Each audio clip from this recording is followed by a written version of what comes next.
Isang araw, pinabili ng suka si Badong ng nanay niya. Pagdating niya sa tindahan, kinuha niya yung suka.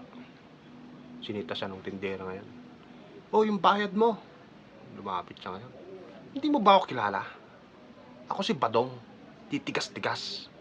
May kalmot ako ng leon," sabi niya. "May kamandag ako ng ahas. May tattoo pa akong agila.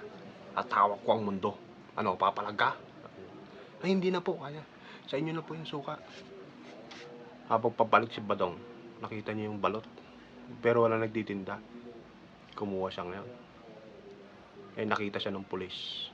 "Hoy, pag nanakaw yung ginagawa mo, sabi niya. Nilapitan niya yung pulis.